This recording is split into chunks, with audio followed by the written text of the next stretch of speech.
Hello everyone, this is me Arpita Par, your educator, and I am here with another lesson in the course, The 10 Most Important Topics in Indian Polity.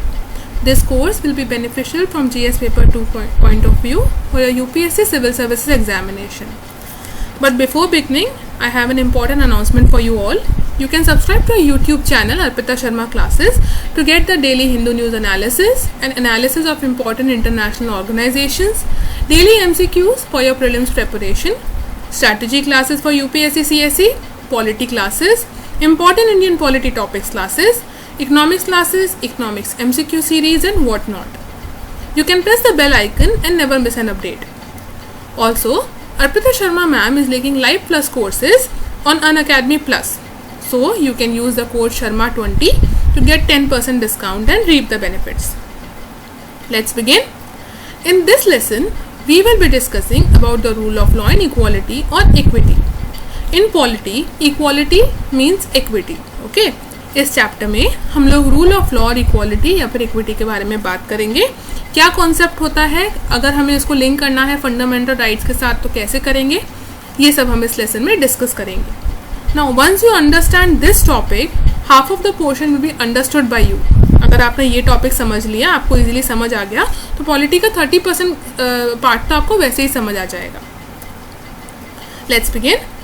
Now the concept of rule of law was given by A.V. Dicey, who was a legal philosopher, and it has three components, which are supremacy of law, equality before law, and predominance of legal spirit. अगर हम rule of law की बात करें तो ये जो concept है ये दिया था एक लीगल फिलोसोफर थे A.V. Dicey उन्होंने, और इसके तीन कॉम्पोनेंट्स होते हैं: supremacy of law, equality before law and predominance of legal spirit. अब ये क्या होते हैं, what is the definition, what is the significance, that we will discuss further. Firstly, supremacy of law. The supremacy of law deals with the concept of lex rex, where law is the king of kings. Supremacy of law जो है वो lakes racks के concept पे काम करता है. इसका मतलब क्या है, law is the king of Kings. It means that nobody is above the law. Bharat में अगर देखें तो सुप्रीमेसी ऑफ लॉ फॉलो होती है. Nobody is above the law in India, be it a rich person or a poor. कानून सबके लिए बराबर है. And here the concept of lex rex is followed. Why? Because all are answerable to the constitution. जो हमारा constitution है, जो हमारा संविधान है, which was enacted and adopted on 26 January 1950, we all are answerable. We all means the organs of the state. Now what is a state? In Article 12, you have understood the definition of state. In the comment section, you have to mention the definition of a state as per Article 12 of the Constitution.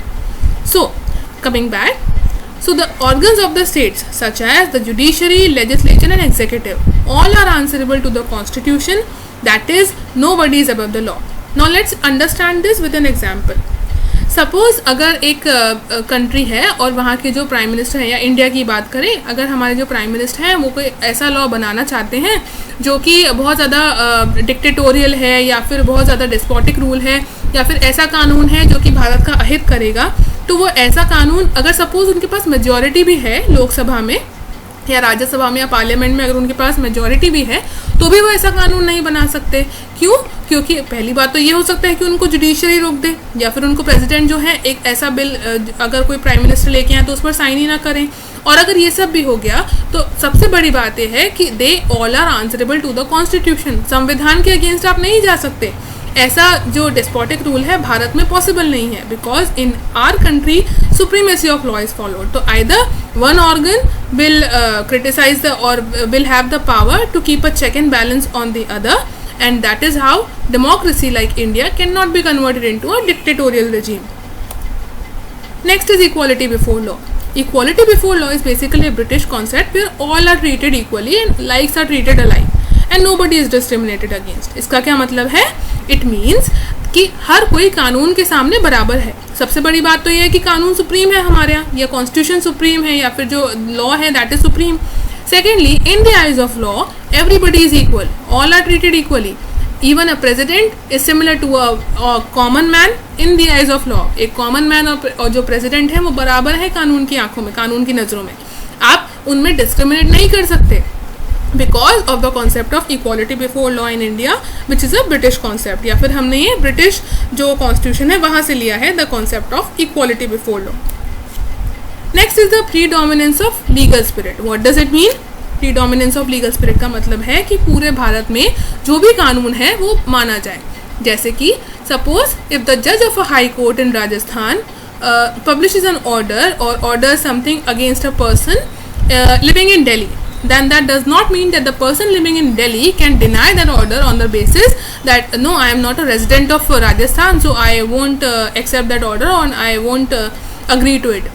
अगर Rajasthan high court के या suppose करें राजस्थान के एक जज हैं, उन्होंने अगर दिल्ली के किसी पर्सन के अगेंस्ट कोई केस या फिर कोई ऑर्डर पास किया है, तो वो जो पर्सन है वो डिनाई नहीं कर सकते उस ऑर्डर को, या फिर एक पर्टिकुलर स्टेट की जो पुलिस है वो डिनाई नहीं कर सकती कि नहीं, तो हम तो दूसरे स्टेट का मामला है, नहीं मानेंगे. ऐसा नहीं हो सकता because of the predominance of legal spirit in India, because it is the collective responsibility of the state to obey the orders of the judiciary.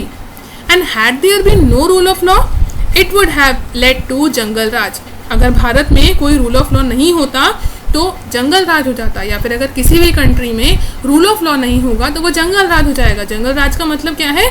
जहाँ पर excessive corruption, exploitation of the poor and hungry, exploitation of the common man and despotic and dictatorial regime, इस तरह का हो जाएगा अगर किसी भी कंट्री में कानून का डर नहीं होगा लोगों में. So it is very important to establish a rule of law in a country, otherwise it would lead to jungle raj. Next is equal protection of laws. Equal protection of laws is basically an American concept which is based on the doctrine of separation of powers. See, equal protection of law एक American concept है. अभी हमने क्या देखा? Equality before law is a British concept, where as equal protection of law is an American concept. Do remember the difference.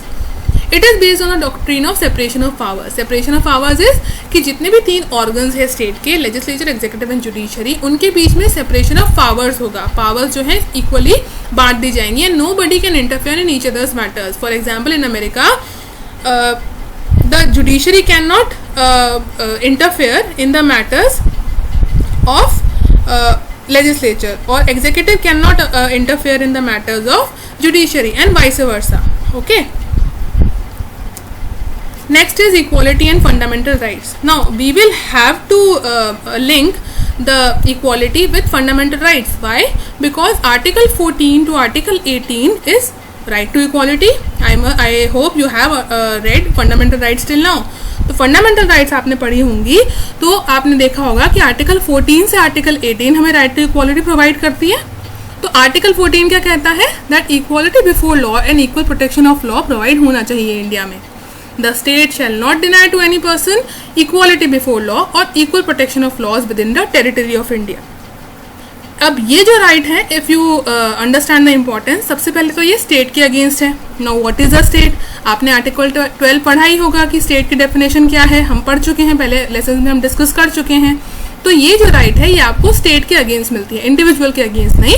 That the state shall not deny to any person. Any person मतलब not only citizens but to any person. तो equality before law जो है वो आप, या फिर जो state है वो ये वाली राइट किसी भी पर्सन को डिनाई नहीं कर सकता with in the territory of India. Indian territory में या इंडिया की टेरिटरी में ये जो राइट है वो डिनाई नहीं की जा सकती. इक्वालिटी बिफोर लॉ की अगर बात करें, here like are treated to be like, whereas equal protection of laws की अगर बात करें, unlike should not be treated like. इसका मतलब क्या हुआ? Suppose equality before law. Equality before law मतलब कि अगर 2 पर्सन्स हैं, उन्होंने कोई क्राइम किया है, तो कानून की नज़रों में तो भाई वो बराबर है, उन्हें सज़ा मिलेगी. पर अगर आप इक्वल प्रोटेक्शन ऑफ लॉज की बात करें, then unlike should not be treated like. मतलब जैसे आप निर्भया केस की अगर बात करें, वहाँ पर जो एक कॉन्विक्ट था वो जुवेनाइल था, तो हमने उसको अलग सर्कमस्टांसेस के हिसाब से डील किया. मतलब हमने उसके लिए जो अलग कानून है उसके अकॉर्डिंग बात की. जबकि इक्वल प्रोटेक्शन ऑफ लॉज की हम बात करें तो इसका यही मतलब होता है कि अगर 2 अलग लोग हैं, उन्होंने सेम क्राइम किया है, तो जो उनके डिफरेंट सर्कमस्टांसेस हैं उनको देखकर, जैसे हमने यहाँ पर जुवेनाइल की जो एज है उसको कंसिडर किया था as per the juvenile justice board या फिर जुवेनाइल जस्टिस एक्ट के अकॉर्डिंग. तो यहाँ पर unlike should not be treated like मतलब ये नहीं है कि जो क्राइम किया गया है उसको देखते हुए यहाँ पर हम थोड़े फ्लेक्सिबल क्यों हो गए हैं, क्योंकि उसकी एज कम थी इसलिए. So this prevails in India. Next is article 15. Article 15 deals with the prohibition of discrimination on the grounds of religion, race, caste and sex or place of birth. ये निमोनिक याद रखना, prohibition of discrimination on the grounds of religion, race, caste, sex or place of birth against any citizen of the country. ठीक है, अब ये सिर्फ Indian citizens के against available है, हर किसी के अगेंस्ट नहीं है. It is only available to the citizen of the country. सिर्फ ये जो भारत के नागरिक हैं उन्हीं को मिल सकती है. और जनरल लेवल ऑफ डिस्क्रिमिनेशन के साथ डील करते हैं, जैसे कि पब्लिक वेल्स को यूज़ नहीं करने देते कास्ट के बेसिस पे. ऐसे बहुत सारी जगह डिस्क्रिमिनेशन होता है, तो वो यहाँ पर अबॉलिश करता है या प्रोहिबिट करता है article 15. Then article 16 it deals with the equality of opportunity in matters of employment. The exception is reservation policy. Article 16 कहता है कि एम्प्लॉयमेंट के मैटर्स में सबको इक्वल अपॉर्चुनिटी मिलनी चाहिए. किसी को भी आप जो अपॉर्चुनिटी है वो डिनाई ना करें और सबको इक्वल अपॉर्चुनिटी दें. बट एक एक्सेप्शन है रिजर्वेशन पॉलिसी का. कई कास्ट को या फिर जो कुछ सेक्शंस हैं सोसाइटी के, हमने उन्हें रिजर्वेशन दिया हुआ है. That is because we need to uplift them. तो उनको जो बैकवर्ड कम्युनिटीज़ हैं उन्हें आगे लाने के लिए हमने रिजर्वेशन पॉलिसी जो है वो दी गई है. Article 17 deals with the abolition of untouchability. That is, the practice of untouchability in any form is an offence, and it is not only available not only against the state but also against individuals. तो अगर अब untouchability की बात करें तो सबसे पहली बात तो एक ऑफेंस है. अब ये सिर्फ हमें स्टेट के ही नहीं, इंडिविजुअल्स के अगेंस्ट भी मिलता है. मतलब अगर स्टेट कोई डिस्क्रिमिनेशन करते हैं, अनटचेबिलिटी करते हैं प्रैक्टिस, तो उनके अगेंस्ट तो है ही, पर if an individual also practises it तो भी एक पनिशेबल ऑफेंस है. Punishable offence under the protection of civil liberties act of 1955. ठीक है, तो सिविल लिबर्टीज एक्ट जो है 1955 का, वो जो ये एक्ट है ये प्रोवाइड करता है कि पनिशमेंट दिया जाएगा. क्या पनिशमेंट होगा वो सब इस एक्ट में मेंशन्ड है. So Protection of Civil Liberties Act of 1955 provides the or makes it available or makes the punishment available for the practice of untouchability, and it is a constitutional article with a separate law. अभी तक देखो हमने कितने भी articles पढ़े, उसमें कहीं एक सेपरेट लॉ अवेलेबल नहीं था. आर्टिकल 17 में अगर आप देखो आपको एक कॉन्स्टिट्यूशनल आर्टिकल मिल रहा है with a separate law. Article 18 की अगर बात करें तो अगर आप मॉडर्न इंडिया की बात करें बिफोर इंडिपेंडेंस, तो टाइटल्स दिए जाते थे. टाइटल्स लाइक राय बहादुर या फिर रॉय चौधरी, इस तरह के टाइटल्स दिए जाते थे. और ये जो टाइटल्स होते थे प्रिंसली स्टेट्स के जो राजा महाराजा होते थे उनको मिलते थे. अब ये जो ट्रेंड था ये इनइक्वालिटी क्रिएट करता था सोसाइटी में. इनइक्वालिटी कैसे? क्योंकि naturally the other person would feel inferior कि उन्हें वो टाइटल्स नहीं मिले. तो ये ब्रिटिशर्स ने डिवाइड क्रिएट करने के लिए हमें ये टाइटल देना शुरू किया था. But after independence these titles और द परफॉर्मेंस और the practice of giving these titles has been abolished. But जो मिलिट्री टाइटल्स हैं, जो एकेडमिक टाइटल्स हैं बेस्ड ऑन मेरिट, वो मिल सकते हैं. ऐसे नहीं है कि भाई अगर कोई डॉक्टर हैं तो उनको डॉक्टर नहीं कहलाया जाएगा, या फिर कोई सीए हैं तो वो सीए नहीं कहलाया जाएंगे because it's a title. No, that title you have earned, वो आपको अपने मेरिट के बेसिस पे मिला है. Military titles major, captain, lieutenant, ये सब आपके मेरिट के बेसिस पे मिलते हैं, इसलिए इनको अबॉलिश नहीं किया गया है. और बाकी जो टाइटल्स हैं जैसे सर या फिर लॉर्ड, इस तरह के टाइटल्स को अबॉलिश कर दिया गया है, basically to prevent inequality in the society. So, in a summarized way, if we discuss, equality is a part of basic structure of the constitution, जो कि Indira Sahni versus union of India case 1993 में भी बताया गया है. सुप्रीम कोर्ट का judgement आया था कि इक्वालिटी एक बेसिक स्ट्रक्चर का पार्ट है कॉन्स्टिट्यूशन के, and hence it can not be abolished, इसलिए आप इसको हटा नहीं सकते. I hope you have understood. Thank you.